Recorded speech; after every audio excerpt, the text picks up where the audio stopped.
संताचा महिमा तो बहु दुर्गम, शाब्दिकाचे काम नाही येथे. बहु दुधड जरी झाली म्हैस गाय, तरी होईल काय कामधेनू. तुका म्हणे अंगी व्हावे ते आपण, तरीच महिमान येईल कळो. बहु दुधड जरी झाली म्हैस गाय, तरी होईल काय कामधेनू. विठ्ठल विठ्ठल. पांडुरंगा करू प्रथम नमन, पांडुरंगा करू प्रथम नमन, पांडुरंगा करू प्रथम नमन, पांडुरंगा करू प्रथम नमन. दुसरे चरण संतांचिया, दुसरे चरण संतांचिया, दुसरे चरण संतांचिया. त्यांच्या कृपादाने कथेचा विस्तार, त्यांच्या कृपादाने कथेचा विस्तार, त्यांच्या कृपादाने कथेचा विस्तार, कृपादाने कथेचा विस्तार. बाबाजी सद्गुरुदास तुका, बाबाजी सद्गुरुदास तुका, बाबाजी सद्गुरुदास तुका. संताचा महिमा तो बहु दुर्गम, शाब्दिकाचे काम नाही येथे. बहु दुधड जरी झाली म्हैस गाय, तरी होईल काय कामधेनू. जगद्गुरु तुकोबाराय या अभंगातून स्वतःला जे ज्ञानी समजतात अशांना संतांचा मोठेपणा कळेलच असं काही सांगता येत, कळणार नाही असं नाही, कळेलच असं काही सांगता येत. स्वतःला मोठे समजणं आणि असणं यात फरक आहे. विठ्ठल विठ्ठल. संसारामध्ये मोठं होण्याकरता प्रयत्न केले जातात. लोकांनी आपल्याला मोठं म्हणावं म्हणून पैसे दिले जातात. परंतु परमार्थामध्ये मोठं झाल्यानंतर आपण लहान आहोत अशी भावना तयार होते. वास्तविक ज्याचं अंतःकरण मोठं आहे पण वागणं लहान आहे. ज्ञानोबा ज्ञानेश्वरीमध्ये फार सुंदर सांगतात. वाचस्पती चेनी पाडे, सर्वज्ञता तरी जोडे, परी वेडीवे माझी दडे महिमे बेल. संतांची बुद्धी इतकी विशाल असते, वाचस्पती चेनी पाडे. देवतांच्या गुरुच्या बुद्धीशी ज्याची तुलना करावी एवढा मोठा संत असतो. परी वेडीवे माझी दडे. वेड्यामध्ये स्वतःला लपवतो त्याला संत म्हणतात. म्हणजे मोठेपणा लपवणारा खऱ्या अर्थानं मोठा असतो. तुम्ही आम्ही आपला अज्ञानीपणा लपवतो आणि नाही ते मोठेपण समाजापुढे मांडतो. नाही ते मोठेपण मांडणारे जे शब्दज्ञानी आहेत अशांना संतांचा महिमाच कळणं अवघड आहे. अभंगाच्या पहिल्या चरणातून सांग. संतांचा महिमा तो बहु दुर्गम, संतांचा महिमा तो बहु दुर्गम, संतांचा महिमा तो बहु दुर्गम, संतांचा महिमा तो बहु दुर्गम. शाब्दिकांचे काम नाही येते, शाब्दिकांचे काम नाही येते, शाब्दिकांचे काम नाही येते, शाब्दिकांचे काम नाही येते. सर्वात अवघड गोष्ट म्हणजे संतांना ओळखणे. संत होणं वेगळा प्रकार आहे, ओळखणं अवघड आहे. त्यांचा मोठेपणा कशात असतो हे ओळखणं तर अति अवघड आहे. शाब्दिकांचे काम नाही येथे. शब्दज्ञानी लोक, स्वतःला ग्रंथातले सर्वश्रेष्ठ समजले जाणारे पंडित लोक, पण संतांचा मोठेपणा कळेल असं काही सांगता येत. छोटा अभंग आहे तुकोबारायांचा, पण महत्वाचा अभंग. आणि संतांचा महिमा जर आपल्याला नाही कळाला तर त्यांच्या जवळ आपल्याला जावं अशी आपली बुद्धी निर्माण होते. महत् पुण्याईनं, मोठ्या परिश्रमानं आणि संस्कारानं माणूस संतांच्या जवळ जातो. पण ते नक्कीच मोठे आहेत का नाहीत याच्यावर विश्वास बसणं अवघड जातं. जाहिरातीचं युग आहे. नसलेलं मोठे पण लोक प्रकाशित करतात, अज्ञानी पण लपवतात. हा लपवण्याचा काळ आहे. ज्यांच्या जीवनात सुंदरता नसते ते बाहेरून सुंदरता लादण्याचा प्रयत्न करतात. आतून जे संत नाहीत ते संत होण्याचा प्रयत्न करतात जाहिरातीच्या माध्यमातून. तसं जे वास्तविक अनुभवाचे ज्ञानी नाहीत ते आपल्या शब्दपांडित्यातून आपण ज्ञानी आहोत असं समाजापुढे मांडतात. जगद्गुरु तुकोबाराय सांगतात, मांडत जरी असलेत पण वास्तविक त्यांना देखील महिमा कळेल असं काही सांगता येत. म्हणजे जे मोठे नाहीत पण मोठे होण्याचा प्रयत्न करतात अशांना संत समजेल असं काही सांगता येत. सामान्य वस्तुस्थिती आपल्या पुढे मांडण्यापेक्षा रामायणामध्ये फार सुंदर आणि गोड प्रसंग आलेला आहे.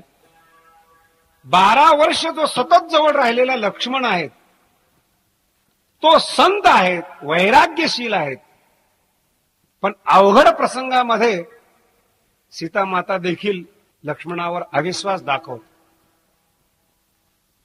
काय बोलत नाही याला महत्व नाही, जे शब्द लक्ष्मणाने ऐकू नयेत असे शब्द बोलले जातात.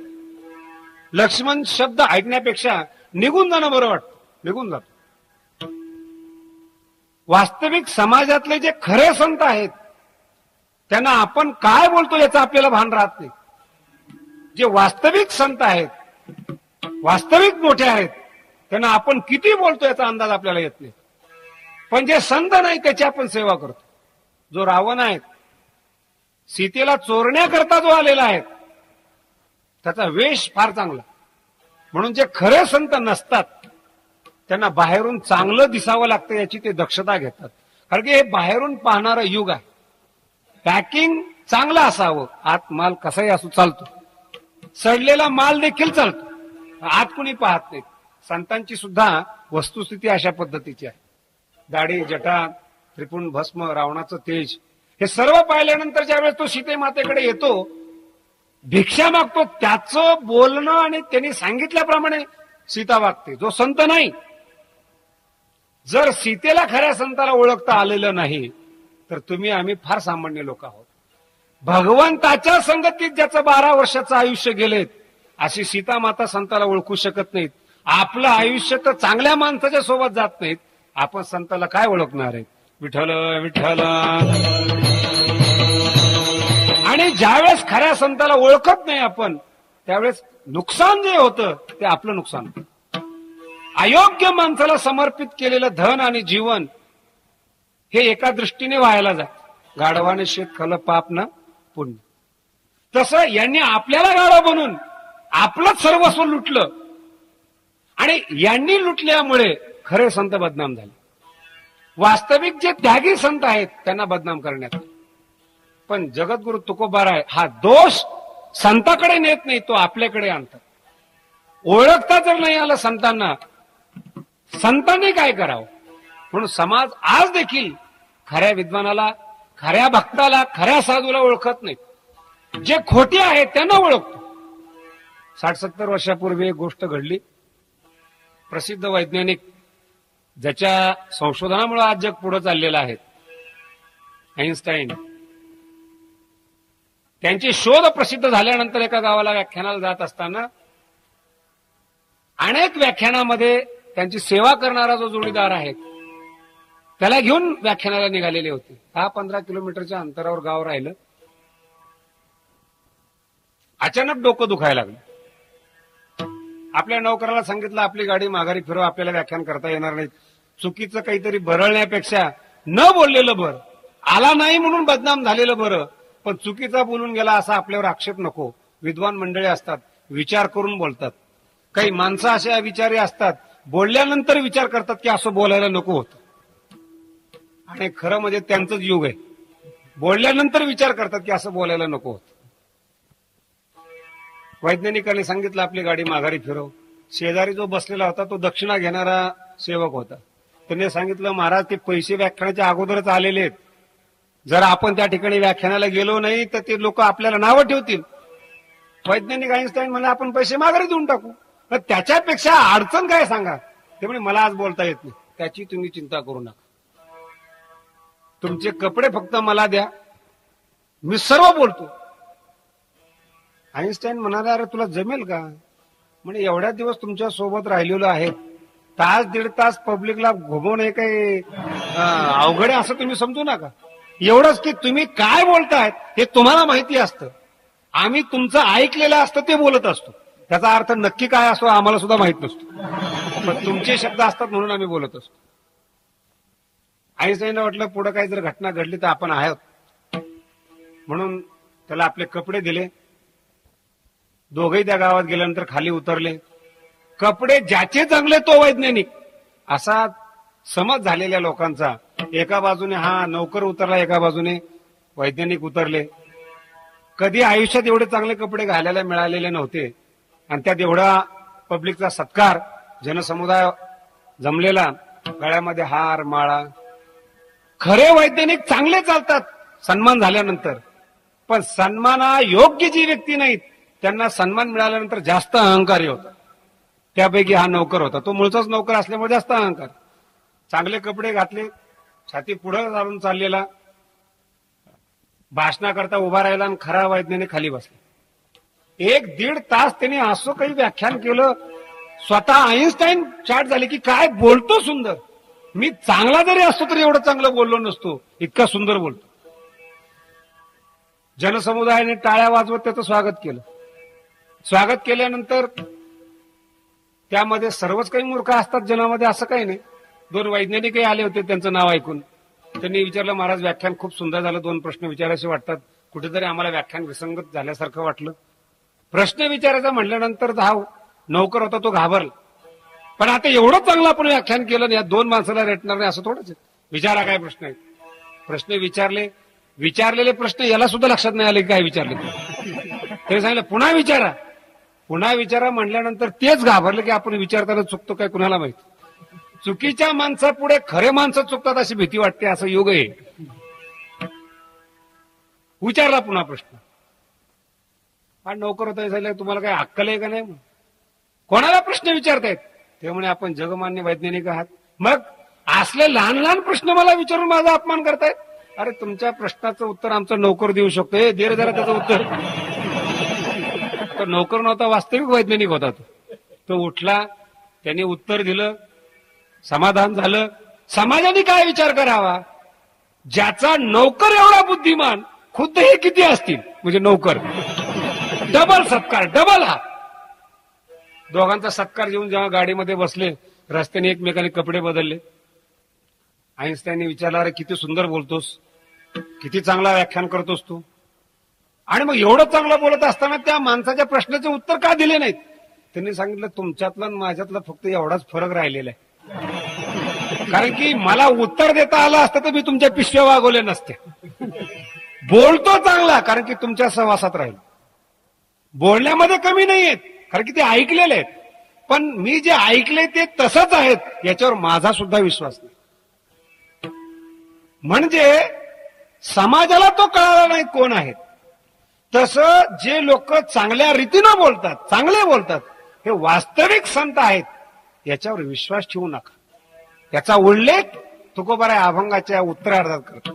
शाब्दिकाचे काम नाही येथे, शाब्दिकांचे काम नाही येथे, शाब्दिकांचे काम नाही येथे, शाब्दिकांचे काम. शाब्दिकाचे काम नाही येते. शाब्दिक लोकांचं याच्यामध्ये काम नाही का. शब्दज्ञानी माणसामध्ये कितीही जरी ज्ञान असलं तरी ते त्याचं असतं असं नाही. आणि साधू संतांचं जे ज्ञान असतं हे स्वतःचं ज्ञान असतं, अनुभवाचं ज्ञान असतं. अनुभवे आले अंगा ते या जगात देत असे. आणि जे शब्दातून मिळालेलं ज्ञान असतं ते ज्याचे शब्द असतात त्याचं ज्ञान असतं. एक वेगळ्या भाषेमध्ये जर तुमच्या पुढे मांडायचं ठरलं तर एक विहिरीला पाणी असतं आणि एक टाकीला पाणी असतं. आज वर्तमान काळामध्ये टाकीचा पाण्याचा वापर जास्त होतो, विहिरीचा कमी होतो. उलट काही काही चांगल्या विहिरी टाकीचा वापर जास्त झाल्यामुळं चांगल्या विहिरी सुद्धा खराब होत चाललेल्या आहेत. पण पाण्याचा जर आपण विचार केला तर टाकीतलं पाणी आणि विहिरीचं पाणी यात फरक असा आहे की टाकीला स्वतःचं पाणी नसतं, टाकीमध्ये वरून टाकावं लागतं तेव्हा टाकी पाणी देत असते. आणि विहिरीमध्ये कितीही जरी उपसा केला, किती जरी पाणी काढलं तरी त्यात आतून झरे असतात. ज्ञानोबराय तुकोबाराय यांचं जे ज्ञान आहे ते विहिरीतल्या पाण्यासारखं ज्ञान आहे. एक अभंग एकासारखा नाहीत, एक ओवी एकासारखी नाहीत, एक सिद्धांत एकासारखे नाहीत. किती जरी बाहेर निघाले तरी आतून वेगळे झरे लागतात. तुकोबारा एका अभंगामध्ये म्हणतात, तुका म्हणे मज बोलवी तो देव. संतांची भावना आहे की आतून देव बोलवतो, ते झरे लागल्यासारखे आहे. आणि तुमचं आमचं ज्ञान हे टाकीतलं पाणी पुस्तकातून मस्तकात टाकावं लागतं, तेव्हा ते तोंडातून बाहेर पडतं. विठ्ठल विठ्ठल. यातला फरक काय? टाकीतलं पाणी खऱ्या अर्थानं विहिरीचंच आहे, जमिनीतलंच पाणी आहे, पण ते टाकीमध्ये गेलं म्हणजे उंचावर गेलं. ते पाणी मिळतं, पण त्याच्यातला दुसरा दोष असा आहे, ते जास्त दिवस जर राहिलं पाणी तर टाकी खराब होते. आणि ते पाणी जर माणसं पिले तर रोगी होतात. तसं पुस्तकातून मस्तकात गेलेलं जे ज्ञान आहे ते जास्त दिवस राहिलं तर डोकं खराब करतं, आणि त्याच्या तोंडातून निघालेलं ज्ञान समाजाला बदनाम करतं. विठ्ठल विठ्ठल. समाज रोगी होत चालतो. आज समाजामध्ये जी परिस्थिती आहे ते टाकीतल्या पाण्यामुळे जास्त दूषित होत चाललेली. संस्कार नाहीत लोकांना. आणि दुसरं महत्वाचं कारण आहे की अजूनही लोकांना खऱ्या अर्थानं संत ओळखता येत नाहीत. ही शोकांतिका आहे जीवनात.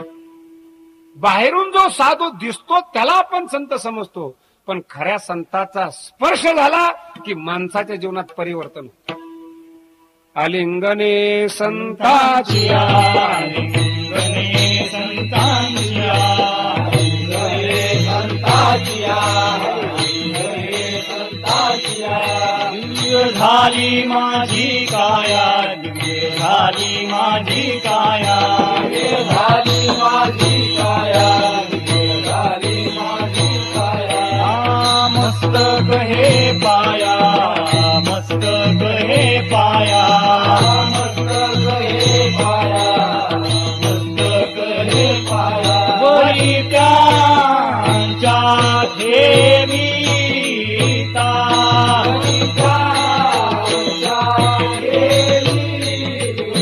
आवरी त्यांच्या ठेवीता,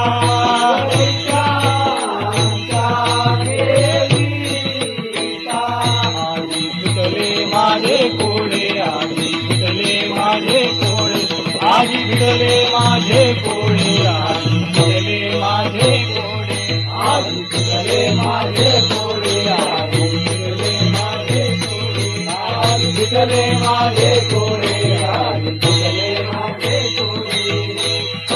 आलिंगणे संताची, दिव्य झाली माझी काया. परीस स्पर्श आहे संताचा स्पर्श म्हणजे. जीवा मला शिवामध्ये परिवर्तन करतो असा हा परिस्पर्श आहे. आणि या संताचा जर आपल्या आत्म्याशी संबंध आला, कृपा झाली, तर जीवाचं शिवामध्ये रूपांतर होत. हा मोठेपणा शाब्दिकाचे काम नाही ते ओळखत नाहीत. आणि शाब्दिक लोकांमध्ये दुसरा महत्वाचा दुर्गुण म्हणजे दुसऱ्याचं त्यांना खरंच वाटत नाही, आपलंच खरं आहे असा दुराग्रही माणूस असतो. जर एखाद्या वेळेस पटलं तरी तो पटले असं म्हणत नाही. आमच्या वारकऱ्यामध्ये हरिभाऊ म्हणून वारकरी होते. आडदांड माणूस, 6 फूट उंची, जाडजूड, ब्रह्मचर्य जीवन, वारीमध्ये भगवंताच्या सेवेमध्ये जीवन. ते कामास्तव एका वकिलाच्या घरी जावं लागलं. तिथं गेल्यानंतर आमचं काम राहिलं बाजूला. वकिलाने वारकरी पाहून प्रश्न विचारला, का हो देवाच्या बाबतीत तुमचं काय मत आहे? भक्ती करून पिकलेला जो हरिभाऊ आहे, ज्याच्या चेहऱ्यावर भगवंताचं तेज आहे, त्या तेजाकडे पाहून जळणारा तो प्रश्न विचारतो, देवाबद्दल काय मत आहे? चेहराच साक्षी त्याला. आपण कसं वागतो हे म्हातारपण आपल्याला सांगत असतं. आयुष्यभर आपण चांगलं वागलो तर आपल्या चेहऱ्यावर समाधान झळकत असतं. श्रीमंत झालो याचं समाधान चेहऱ्यावर नसतं, समाधानाचं तेज चेहऱ्यावर असतं. आणि त्याला प्रश्न विचारतो, आता हरिभाऊ, त्याने सांगितलं, साहेब देवाच्या बद्दल मत जाऊ द्या, पण आम्ही ज्या कामाकरता आलो ते काम करून टाक. हटकून पुन्हा त्यांनी छेडलं, अहो ते ठीक आहे, पण देवाच्या बद्दल तुमचं काय मत आहे? हरिभाऊ म्हणले, महाराज देवाची भक्ती करता करता एवढा म्हातारा झालो ना, आता मत काय सांगणार तुम्हाला? देव आहेच, देव आहेच म्हणल्यानंतर ते दोघांची भांडणं सुरू झाली. आहेच म्हणजे काय? तुम्हाला काय वाटतं देव आहे? कशावरून देव आहेत? दोघांचं ते बोलणं सुरू झालं. सिद्ध करून दाखवा. ते हरिभाऊ म्हणला, मी काही पंडित नाही, वारकरी माणूस आहेत, मला देवाचा अनुभव आहे, सिद्ध काय करू? आम्ही मानत नाहीत. आता मानत नाही हा दुराग्रह आहे किंवा नाही हा वेगळा प्रश्न आहे. पण मानत नाही असा जर आपण जीवनामध्ये आग्रह घेतला तर त्याला जमत. हरिभाऊने सांगितलं, अहो ठीक आहे, आम्ही आमचं काम कर, आम्ही देवाला मानत नाही, सिद्ध करा. हरिभाऊला वाटलं आता कामही करत नाही, उलट दुसरा आग्रह धरतो. तितक्यामध्ये त्याची पत्नी धार्मिक होती, वारकरी बऱ्याच दिवसातून किंबहुना पहिल्यांदाच घरात आलेला आहे असं ग्रहित धरून सफरचंद कापून आणलं. हरिभाऊने पाहिलं त्याच्याकडे, साहेब संपूर्ण महाराष्ट्र फिरलो पण एवढा चांगला पेरू कुठंच बघितला नाही. वकिलाने सांगितलं, वारकरी तुम्हाला देवाबद्दल प्रश्न विचारून मी मूर्खात निघालो असं वाटायला लागले. अहो ते सफरचंद आहेत, पेरू नाहीत. तुम्हाला सफरचंद आणि पेरू कळेल आणि तुम्ही काय देवाबद्दल उत्तर देणार. हरिभाऊ म्हणले, साहेब आम्ही अशिक्षित आहे म्हणून काय झालं, हा पेरू आहे. तुम्ही शिकलेले म्हणून याला काही म्हणता, तुम्ही सफरचंद म्हणा तर काही म्हणा. वकील म्हणला, अरे हरिभाऊ तुम्हाला कळत नाही, हे सफरचंद आहेत. हरिभाऊ म्हणला, साहेब जर सिद्ध झालं तर गळ्यातून माळा करून टाकील, वारी सोडून देईल. आता ते मुळातच वकील, असत्याला सत्य करण्याची हिंमत ज्याच्यामध्ये आहे त्याला सत्य आहे, सत्य सिद्ध करायला काय अवघड आहे. मी आता सिद्ध करतो, माळ काढाल. हरिभाऊ म्हणला, काढे. तू सिद्ध करण्याकरता 10-5 माणसं बोलवायला गेलं. मी त्याच्या शेजारी बसलो होतो. हरिभाऊ कारण नसताना हे भांडण गळ्यामध्ये घेतलं. वय लहान असल्यामुळे त्याने सांगितलं, तुला यातलं काही कळत नाही, ग बस. मी म्हणलं, अरे हरिभाऊ असं काय करायला लागलं, ते खरंच सफरचंद आहेत. हरिभाऊ म्हणला, मला या वयामध्ये सुद्धा कळलं ना का सफरचंद नाही का पेरू. अरे पण जर सिद्ध केलं तर तुला माळ काढावं लागेल. हरिभाऊ म्हणला, कुणाची ताकद आहे माझी माळ काढायची. जर सिद्ध झालं तर ना, तो काय करील, 4 माणसं आणेल नाही तर 10 माणसं आणेल. ते आपल्याला काय सांगणार आहेत, हरिभाऊ हा पेरू नाही सफरचंद आहे. अरे आपण मानायचंच नाही, काय करू ते बघून घेऊ. आमचं बोलणं चालत असताना 10 माणसं आले, त्यांनी सांगितलं, हरिभाऊ सफरचंद आहे. हरिभाऊ मला मानत नाही. 10 लोकांनी सांगितलं, हरिभाऊ अरे सफरचंद आहे. हरिभाऊचं एकच उत्तर, मानत नाही. वकील असा खवळला, हरिभाऊ तुमच्यासारखा मूर्ख जगात पाहिला नाहीत. अहो 10 माणसं सांगतायत तुम्हाला की हे सफरचंद आहे, तुम्ही मानत नाहीत. हरिभाऊ म्हणलं, साहेब मी मूर्ख असलो तर आपण महामूर्ख आहात. म्हटलं का. अरे संपूर्ण संत सांगतात की देव आहे तर तुम्ही मानत नाहीत. मी लहान मूर्ख असल्यामुळे कदाचित सफरचंदाला मानत नसेल, पण सफरचंदाच्या मांडणे आणि न मांडण्याने जीवनात बदल होत नाहीत किंवा बिघाड होत नाहीत. पण देवाला जर आपण मानलं नाहीत, संपूर्ण जीवन नारकीय तयार होतं. त्या देवाला आपण मानत नाहीत, तुम्हाला महामूर्ख म्हणलेलं जास्त उपयुक्त ठरेल. विठ्ठल विठ्ठल. म्हणून आपल्यात असलेला दुराग्रह, आपल्याला वाढत गेलेलं अज्ञान, यालाच आपण ज्ञान समजतो. हे जीवनातलं सर्वात मोठं दुराग्रहाचं ठिकाण आणि पापाचं ठिकाण. जसं जसं आपल्या जीवनामध्ये पाप वाढत जातं तसं तसं माणसाच्या जीवनात दुराग्रह वाढत जातो. आणि खरे संत कोण आहेत त्याला आपण ओळखत नाहीत. या काळामध्ये खरे संतांना संत म्हणण्याची वेळच आलेली नाहीत. ज्याच्याकडे संपूर्ण संपत्ती आहेत, स्वरूप आहेत, पैसा आहेत, चांगलं बोलता येतं, तो पापी असला तरी लोक त्याला संत मानतात. तुकोबाराय समजून सांगतात की याला संत समजणं अवघड आहे, याला संत मानू नका. अरे संताचा महिमा हा चांगल्या चांगल्याला कळायला नाही, हा संपत्तीवान आहेत. कदाचित चांगल्या शब्दातून व्यक्त करत असेल, पण परमार्थामध्ये या लोकांची आवश्यकता नाही. शाब्दिकाचे काम नाही ते. तुकोबारायला विचारला, हो शाब्दिकाचे काम येथे नाही म्हणजे काही शब्द ज्ञानी काही क्षुल्लक असतात का. तुकोबाराय म्हणतात, किती जरी शब्द ज्ञानी चांगले असले तरी पण संताची बरोबरी करता येत नाहीत. दुसऱ्या चरणामध्ये सांगतात, बहु दुधळ जरी झाली म्हैस गाय, बहु दुधळ जरी झाली म्हैस गाय, बहु दुधळ जरी झाली म्हैस गाय, बहु दुधळ जरी झाली म्हैस गाय, बहु दुधळ जरी झाली म्हैस गाय, गाय, बहु दुधळ जरी झाली म्हैस गाय, बहु दुधळ जरी झाली म्हैस गाय, तरी होईल काय कामधेनू, तरी होईल काय कामधेनू, तरी होईल काय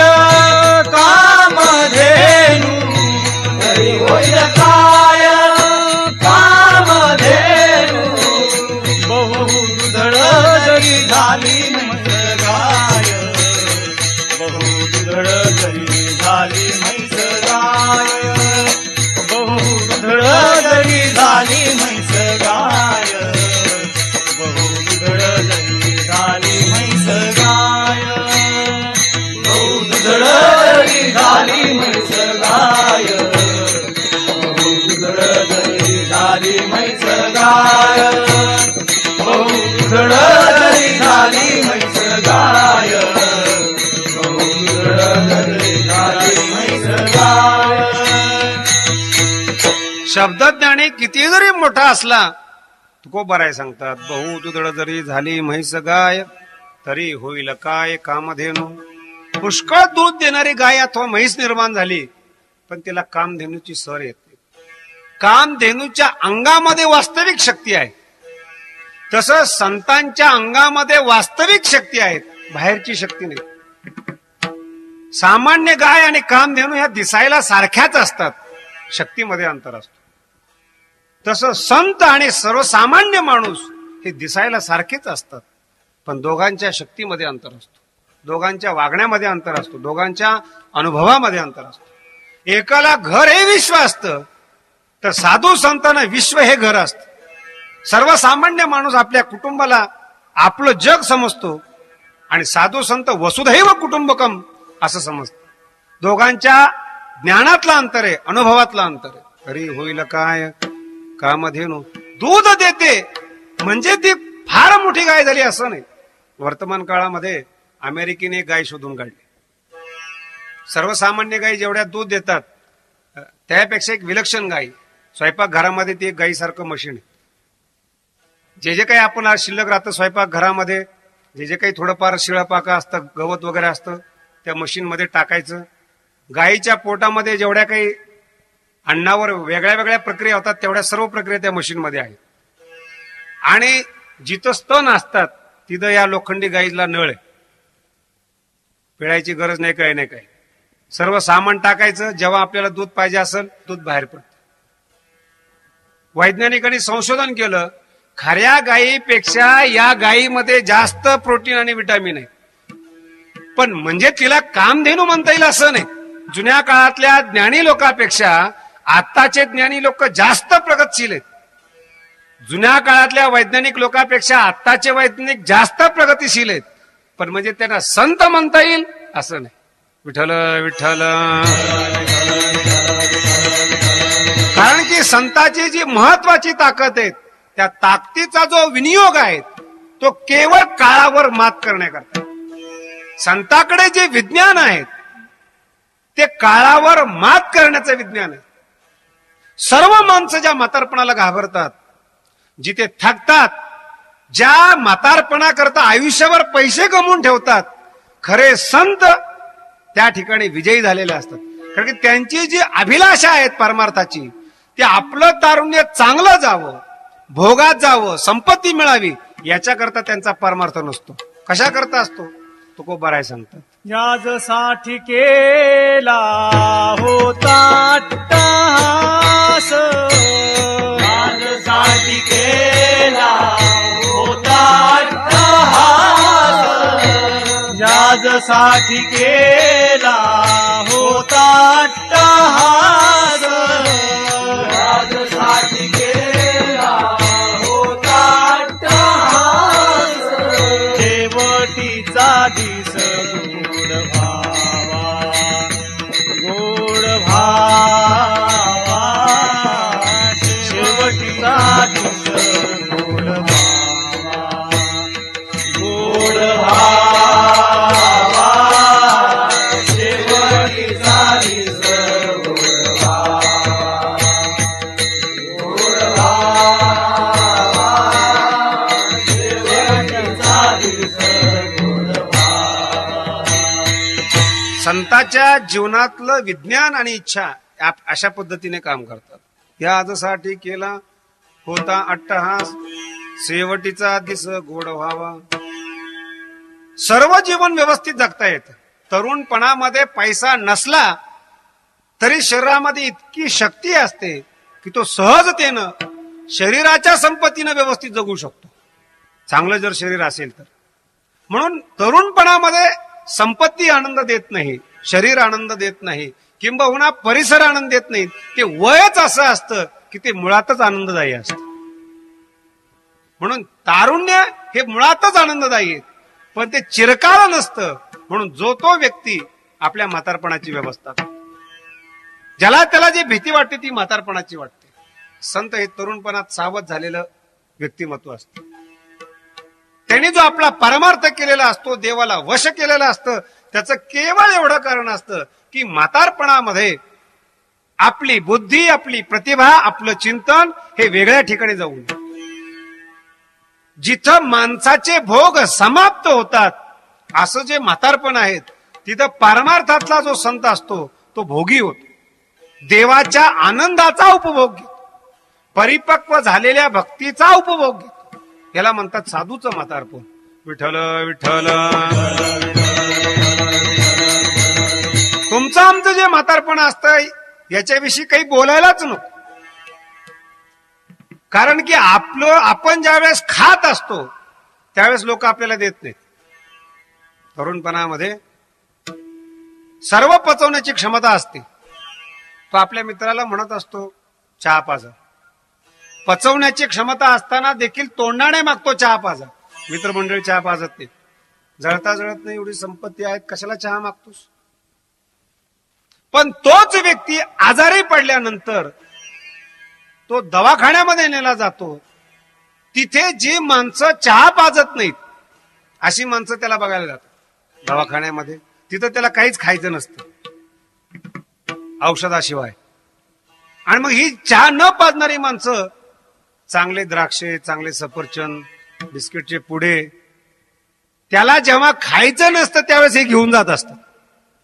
त्याच्या जवळ जाऊन ठेवतात, त्याचं तडफडणं पाहतात, त्याचं दुःख पाहतात. तर हॉस्पिटलमध्ये कोणी माणूस आनंदी असेल थोडंच.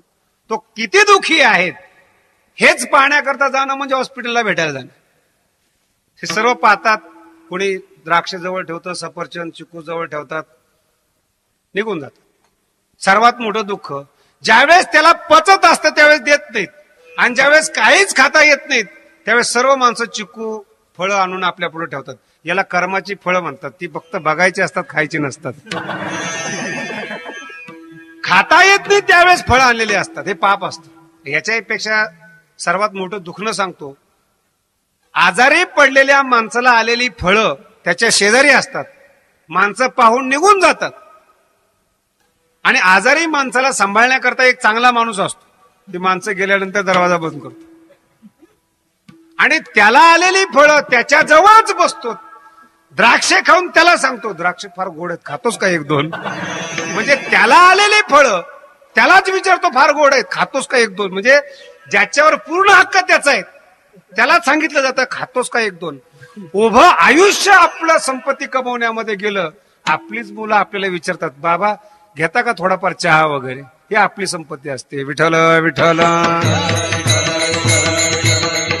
कमवता कमवता एवढा तो म्हातारा होतो की कमवलेल्या संपत्तीचा भोग घेता येत नाही.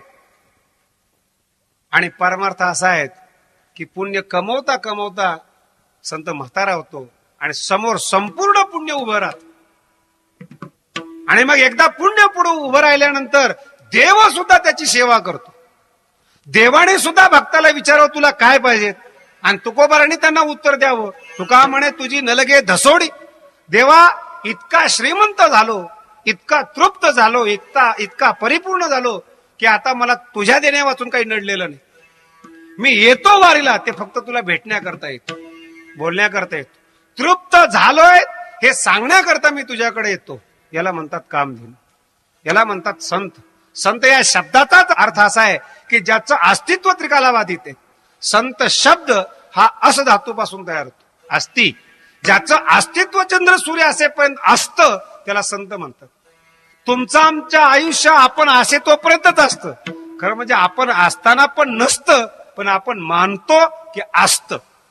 आपली मुलं देखील आपल्याला म्हातारपणामध्ये आपण आहोत हे विसरतात.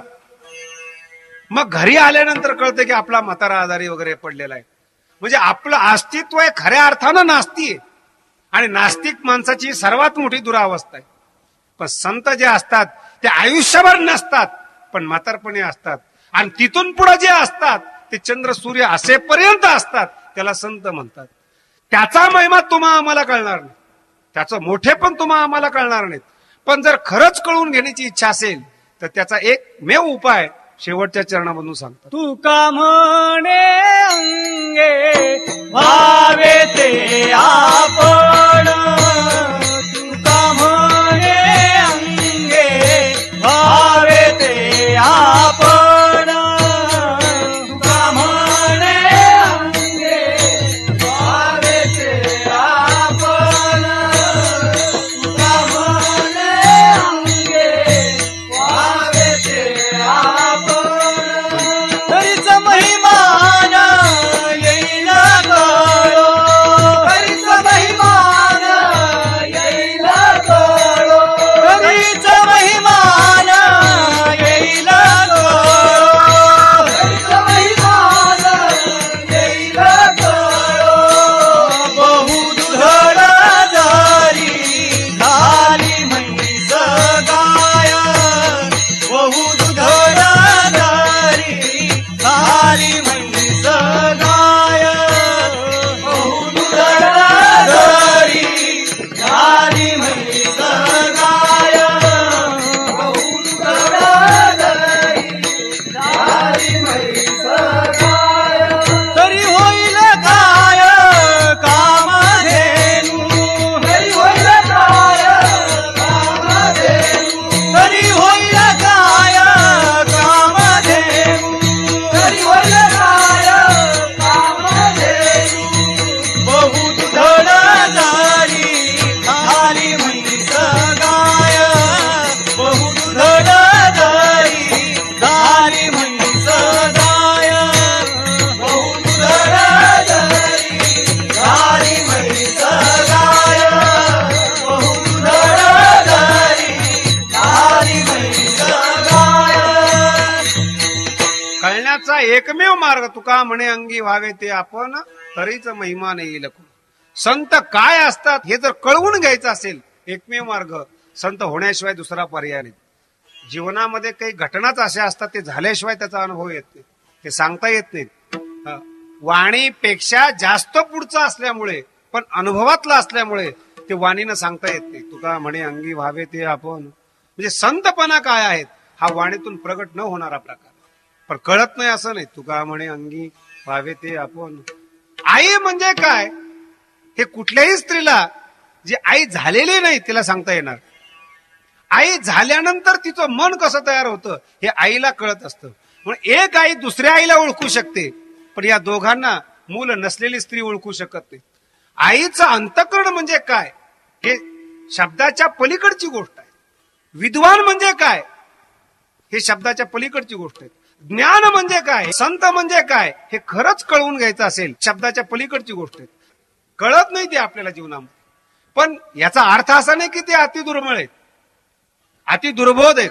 पण ज्या वेळेस ते आपल्याला कळतं त्यावेळेस आपण संत झालेलो असतो. म्हणून एकमेव पर्याय तुका म्हणे अंगी व्हावे ते आपण. आपण पूर्ण व्यक्ती व्हावं हीच साधू संतांची इच्छा असते.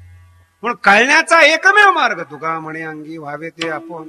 आणि सर्वात महत्वाची गोष्ट, ज्यावेळेस माणूस पूर्ण संत होतो, तृप्त होतो, त्यावेळेस काही सोडा असं सांगण्याची गरज नसते.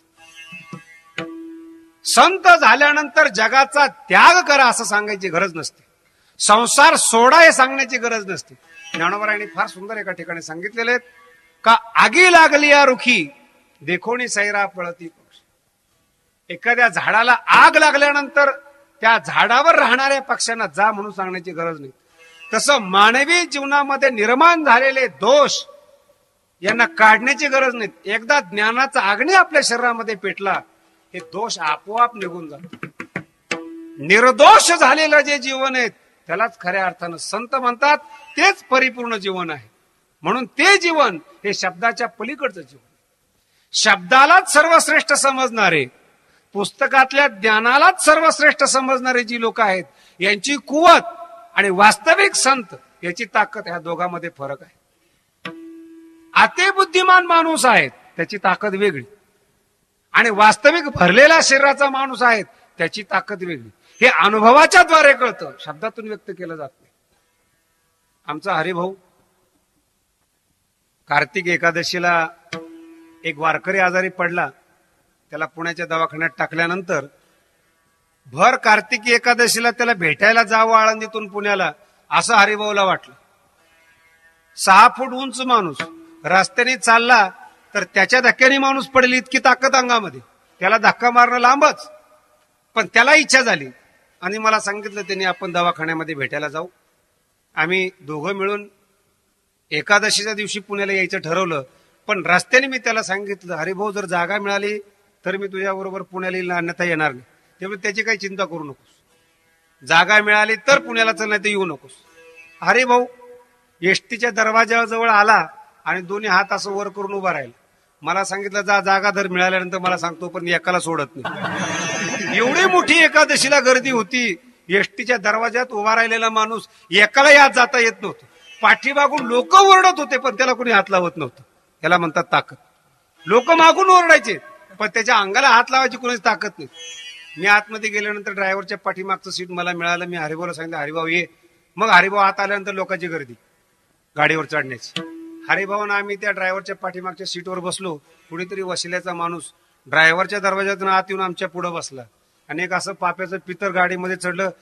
गाडी मोकळी असताना त्याला कोणी बसू दिलं नाही, कारण की अंगात ताकद नव्हती.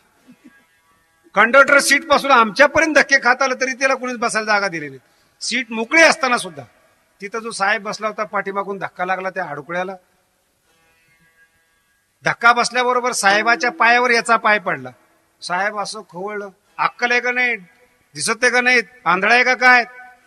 इतकं पातळ होतं ते, त्याला वाटलं उगं भांडणं करण्यापेक्षा मार खाण्यापेक्षा माफी मागितलेली बरी. त्यांनी माफी मागली, साहेब चुकलं. काही माणसं असे विचित्र असतात, चुकलं म्हणल्यानंतर जास्त भांडणं करतात. त्याला वाटलं गप बसल्यानंतर इतक्या शिव्या द्यायला सुरुवात केली. समोर हरिभाऊ बसला होता, त्याला एवढं वाईट वाटलं. अरे तू चुकलं म्हणतोय, गर्दी आहे, लागला असेल एखाद्याचा पाय, एवढा मोठा आहे तर स्वतंत्र गाडी करून जावं, कशाला या ठिकाणी यावं. ते हरिभाऊचं डोकं खवळलं. मला सांगितलं बघू का याच्याकडे. मी म्हटलं बघू नको, आपल्याला ससूलमध्ये जायचं, आपल्याऐवजी त्यालाच न्यावं लागेल म्हटलं. नाही म्हणजे बघायला पाहिजे, पण आता इथं नाही, आपण पुण्यात बघू. गाडी आमची पुण्याला आल्यानंतर सर्व माणसं उतरायला लागले. साहेब च्या पुढे हरिभाऊ, हरिभाऊच्या पाठीमागं साहेब, साहेबाच्या पाठीमागं मी. काय हरिभाऊच्या मनात आलं कोणाला माहिती. कंडक्टर सीट जवळ हरिभाऊ आला. 100 किलो वजनी हरिभाऊचा एक पाय, त्यांनी साहेबाच्या पायावर आपला पाय ठेवून दिला. इतक्या जोरात ओरडला साहेब. मग पाय काढला आणि नुसतं फिरून हरिभाऊनी मागं बघितलं. आता ती एवढं मोठं धिप्पाड शरीर डोंगरासारखं, मागं बघितल्या साहेब म्हणतो काय नाही वारी असतो, काही असं मानायचं नाही, काय नाही, तुम्ही चला, काहीच झालेलं नाही. इतक्या जोरात ओरडलेला साहेब. पण जोरात ओरडू नये साहेब, त्याची माफी मागतो ज्याच्याकडे ताकद. तसं साधू संतांनी काळाला चिरडल्यानंतर काळ माफी मागतो. काळ गुलाम सलाम करी तुकया घरी राबत. ही शक्ती एकमेव संतांमध्ये असते, एकमेव संतांमध्ये. आणि ही शक्ती आपल्यात येणं म्हणजे काय होणं. तुका म्हणे अंगी व्हावे ते वृद्ध अवस्थेमध्ये काळावर मात करण्याची ताकद, यालाच खऱ्या अर्थानं संतपणा म्हणतात. आणि हा संतपणा आपल्यात यायचा असं जर आपल्याला वाटत असेल तर एकमेव साधू संतांची सेवा करणं उपयोग. सर्वात महत्वाची गोष्ट म्हणजे साधू कसे असतात हे खरं जर समजून घ्यायचं असेल तर ज्ञानेश्वरीचं मनापासून अभ्यास करणं, अध्ययन करणं, हाच एकमेव आपल्या जीवनातला मार्ग आहे. खरे साधू नाही मिळाले तर आपलं नरदेहासारखं अनमोल किमतीचं जीवन बर्बाद होऊ शकतं. या बर्बादीतून वाचण्याकरता ज्ञानेश्वरी सारखं आईच्या रूपानं आपल्या पुढे आलेलं एक शास्त्र आहे की ज्याचा अभ्यास करता करता संत भेटतात, संत कृपा होते. याहीपेक्षा आपण संत होतो असं वेगळं आणि आगळं ज्ञानेश्वरीचं शास्त्र जे आपल्याला संताची ओळख करून संत बनवतं, त्याचीच सेवा करणं गरजेचं आहे. विठोबा रखुमाई,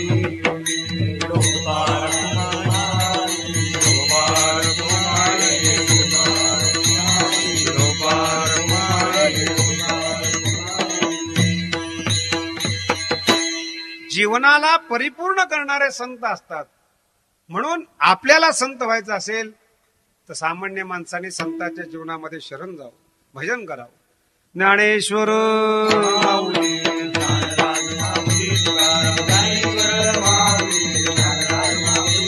ज्ञानेश्वर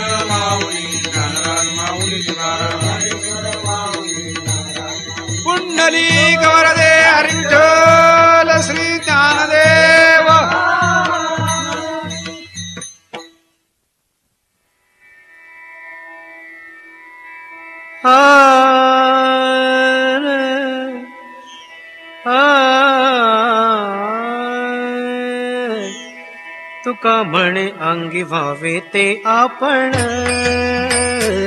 तुका म्हणे अंगी व्हावे ते आपण, तुका म्हणे अंगी व्हावे ते आपण, तुका म्हणे अंगी व्हावे ते आपण. तरीच महिमान येईल कळो, तरीच महिमान येईल कळो. बहुदुधड जरी झाली म्हैस गाय, बहुदुधड जरी झाली म्हैस गाय. तरीच महिमान येईल कळो, तरीच महिमान येईल कळो. बहुदुधड जरी झाली म्हैस गाय, बहुदुधड जरी झाली म्हैस गाय. तरी होईल काय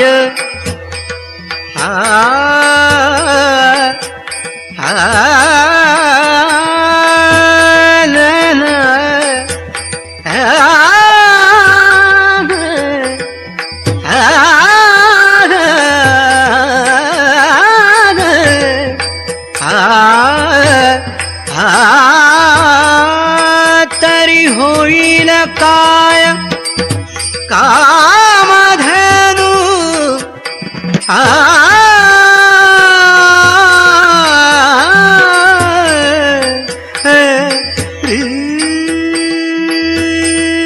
तरी होईल काय कामधेनु, तरी होईल काय कामधेनु. बहुदुधड जरी झाली म्हैस गाय, बहुदुधड जरी झाली म्हैस गाय. तरी होईल काय कामधेनु.